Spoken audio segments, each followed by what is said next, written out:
दोस्तों नमस्कार, मैं अजय पत्रकार। आदित्य L1 मिशन लॉन्च हो गया। 125 दिन बाद लैग्रेंजियन पॉइंट पर पहुंचेगा भारत का पहला सूर्य मिशन। फुल्ली सक्सेसफुल रहा लॉन्चिंग।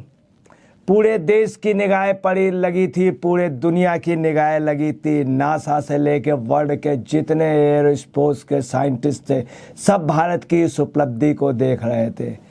मंगल की ओर हमारा वो मिशन सफल हुआ, चांद वाला हमारा सफल हुआ और निश्चित तौर पे सूर्य का भी सफल होगा। भारत इधर राइस पे राइस किया। कुछ समय पहले ये पोजीशन थी, हम 10वीं अर्थव्यवस्था में थे। 10वीं से 9वीं में आना बहुत टफ था, मगर हम 5वीं अर्थव्यवस्था में आ गए। अब वो दिन दूर नहीं है कि हम एक आध साल के अंदर तीसरी अर्थव्यवस्था, हर जगह हर चीज़ में हम आगे बढ़ रहे हैं। आपको बता रहे जो ये लॉन्च हुआ है L1, आदित्य L1, इससे भारत की बहुत बड़ी उपलब्धि होगी।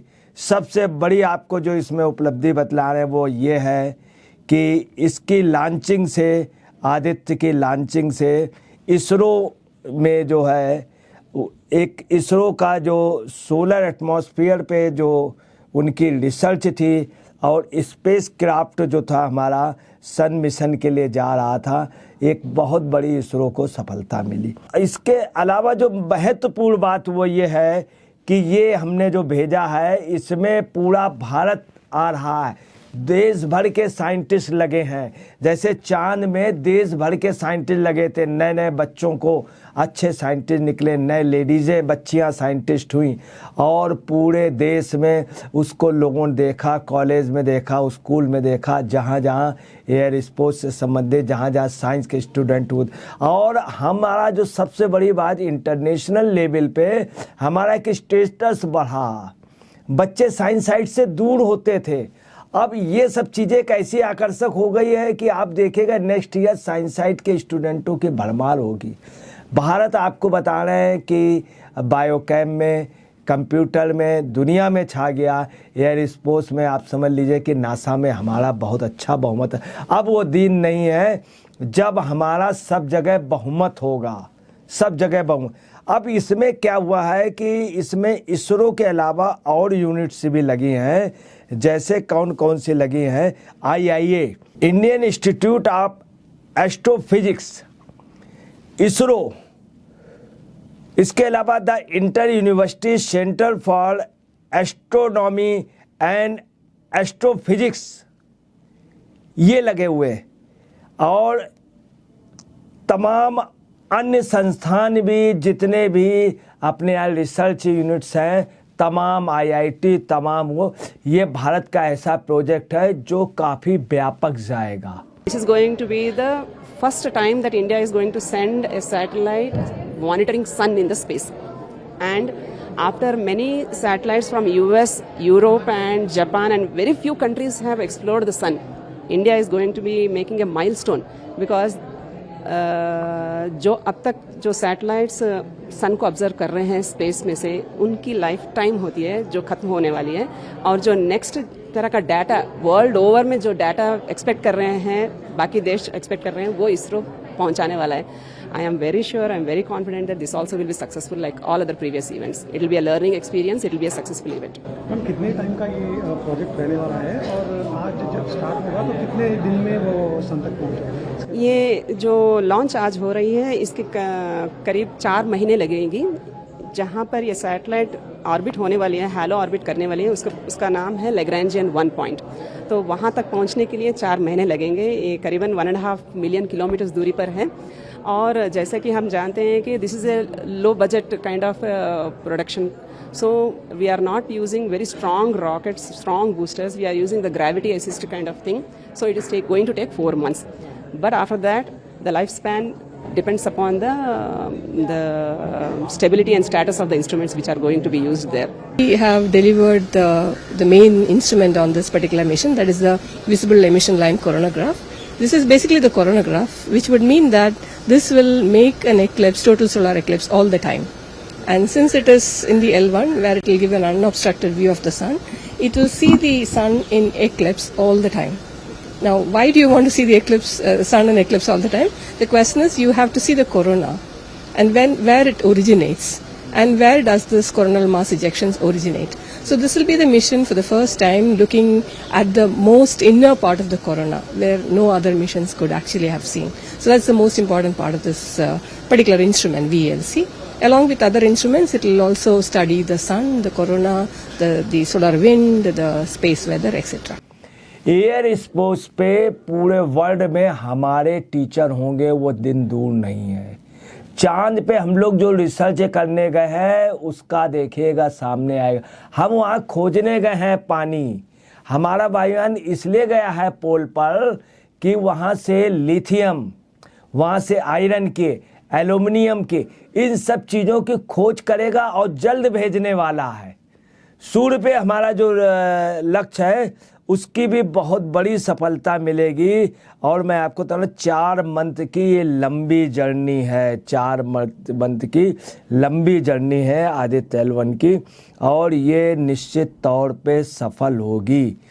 इसरो ने जो टाइमर सेट किया है सन मिशन का, वो स्पेस क्राफ्ट जो है वो आप समझ लीजिए स्टडी के लिए पूरे वर्ल्ड में लोग स्टडी कर रहे हैं। अब वो दूर नहीं है जब भारत से लोग स्पेस उस पर, हमारे ही साइंटिस्ट वहाँ गए थे अंतरिक्ष में, हमारे ही नासा में थे। सुनीता विलियम हमारी थी, कल्पना चावला हमारी थी, आप समझ लीजिए।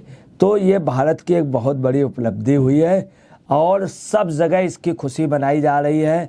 और खुशी का आलम यह है कि प्रधानमंत्री ने बधाई दी, तमाम मंत्रियों ने दी, तमाम बड़े नेताओं ने दी, दुनिया के तमाम साइंटिस्ट एसोसिएशन ने दी, और सबसे बड़ी बात नासा की निगाहें लगी थी, नासा ने भी बधाई दे दी। इसरो के सारे लोग बहुत खुश हैं और हम आगे बढ़ रहे हैं। अब क्या है कि 125 दिन बाद जो है लैग्रेंजियन पॉइंट पर जब भारत का ये पहुंचेगा तो भारत का पहला सूर्य मिशन होगा। ये इसमें जो सबसे बड़ी बात यह है, इसे सूर्य पृथ्वी प्रणाली के लैग्रेंजियन पॉइंट 1 के पास हेलो ऑर्बिट में स्थापित किया जाएगा। हेलो ऑर्बिट में, हेलो ऑर्बिट का स्थापित होने का मतलब कि हम स्पेस पे बहुत आगे निकल गए। हम दुनिया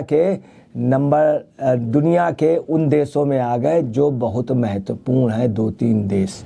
अब देखिए क्या है कि आदित्य L1 मिशन 7 वैज्ञानिक पेलोड उपकरण लेकर जाएगा। 7 वैज्ञानिक पेलोड उपकरण लेकर जाएगा। आदित्य L1 पृथ्वी की कक्षा से बाहर जाने वाला इसरो का 5वां मिशन है, पृथ्वी की कक्षा से बाहर जाने वाला। आदित्य L1 मिशन जो है स्पेस क्राफ्ट के पोलॉइड फोटोस्फीयर के क्रीमस्फीयर और सूर्य के सबसे बाहरी परतों का अध्ययन करेगा। कोरोना का अध्ययन करेंगे हम। और हमारा जो मिशन है, ये जो हमारा आदित्य वो है, वो इतना अच्छा बना है कि हर तरह की परेशानियों की, वहाँ पे जो प्रॉब्लम्स आएंगी उन सब पे हमारा ये बिल्कुल टिकाऊ होगा। कतई भी इसका कोई भी उस तरह की प्रॉब्लम नहीं आएगी। चांद के दक्षिणी ध्रुव पर हमने चंद्रयान 3 भेज के 23 अगस्त को नेशनल स्पेस डे को मनाने की भी घोषणा कर दी गई थी। अब आप देखिए थोड़े ही दिन हुए भारत को एक दूसरी सफलता बहुत बड़ी मिली।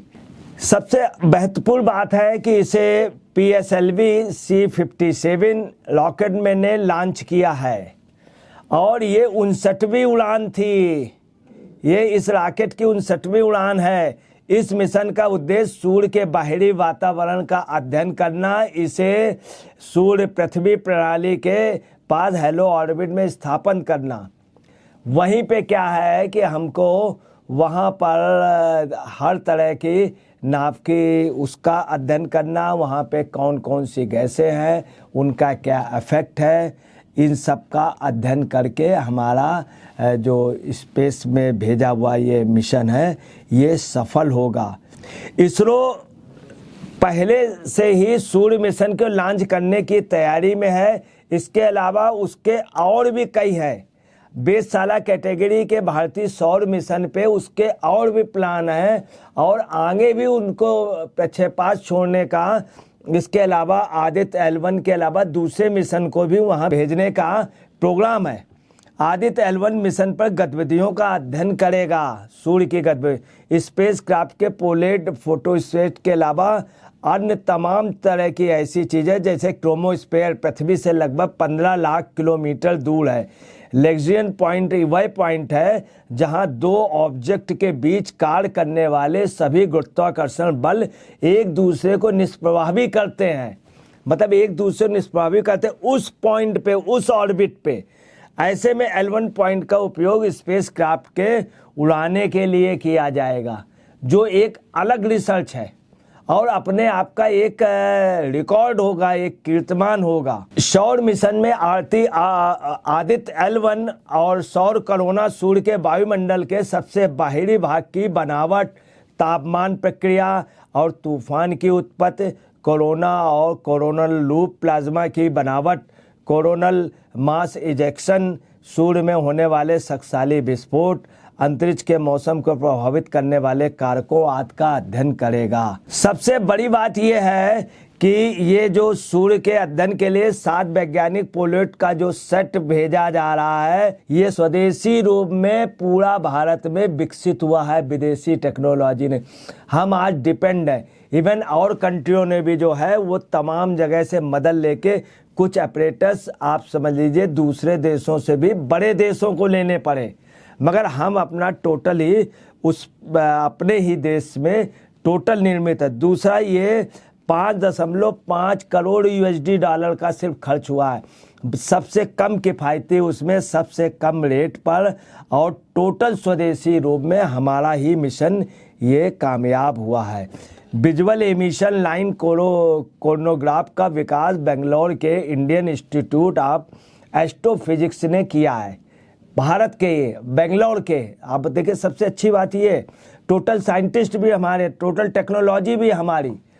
जबकि सोलर अल्ट्रावायलेट में इमलेस पोलैट का inter university centre for astronomy and astrophysics Pune ने विकसित किया। इनको उन्होंने पुणे ने किया है और वो जो है वो बेंगलोर में हुआ है। मतलब भारत के हर जगह सेंटर का, IIT का, स्पेस सेंटरों का रहा योगदान, तमाम साइंटिस्टों का। इसमें सबसे बड़ी बात है कि जो पोलैर इंस्ट्रूमेंट है वो विजुअल एमिशन लाइन कोरियोग्राफ जो है ये सूर्य के बाहरी परत यानी सौर कोरोना और कोरोनल मास इजेक्शन का अध्ययन करेगा। दूसरा, उसमें जो ऑपरेटर लगा हुआ है पोलैर इंस्ट्रूमेंट, वो सोलर अल्ट्रावायलेट इमेजिंग टेलीस्कोप लगा हुआ है। ये डिवाइस अल्ट्रावायलेट के निकट सोलर के क्रोमोस्फीयर की तस्वीरें लेगा और सौर विकिरण का भी अध्ययन करेगा। तीसरा जो है आदर्श सोलर विंड जो है ये सौर पवन, सौर आयनों और सौर वितरण का अध्ययन करेगा। प्लाज्मा एनालाइजर उसमें जो उपकरण लगा हुआ है पैकेज, ये सौर पवन, सौर ऊर्जा और सौर वितरण का अध्ययन करेगा। इसके अलावा सोलर लो एनर्जी एक्सरे जो है ये एक्सरे ऊर्जा रेंज में सूर्य से आने वाली एक्स किरणों का करेगा। इसके अलावा जो है हाई एनर्जी का है, ये डिवाइस की सोलेक्सेस एक्सरे व ऊर्जा रेंज में सूर्य से आने वाली एक्स किरणों का अध्ययन करेगा। मतलब आपको बताना है कि पॉइंट पर 2 ग्रहों के बीच की चुंबकीय क्षेत्र को मापने का भी काम करेगा। जो ये रिसर्च आ रही है ये दुनिया में पढ़ाई जाएगी। आप ये नोट कर लीजिए कि वर्ल्ड में हम स्पेस टेक्नोलॉजी में आगे हो गए हैं। आपको एक बहुत बड़ी बता दें कि जो सैटेलाइट वगैरह भारत से गए, कई हजार करोड़ रुपए की आमदनी भी हुई है भारत को। वो दिन दूर नहीं जब स्पेस टेक्नोलॉजी से हमारे यहाँ के लगभग 70,000 लोग बाहर होंगे, सर्विस कर रहे होंगे और काफ़ी बड़ी इकोनॉमी हम इससे लाएंगे। भारत को थर्ड इकोनॉमी पे लाने वाला ये स्पेस सेंटर भी होगा। इसके लिए देश का जो सबसे बड़ा योगदान है वो प्रधानमंत्री नरेंद्र मोदी का है। कहना नहीं चाहिए, जो जीता वो सिकंदर नहीं, वो मोदी नरेंद्र है। जो जीता वो सिकंदर नहीं, मोदी नरेंद्र है। लालू ने सही कहा था कि सूर्य के लिए सोचे और मोदी ने उनकी बात मान ली। आज सूर्य की ओर सफलता। अब लालू को कायदे से राबड़ी के साथ आराम से रहना चाहिए, दिन काटने चाहिए, राजनीति से हट के अपने स्वास्थ्य लाभ के लिए सोचना चाहिए।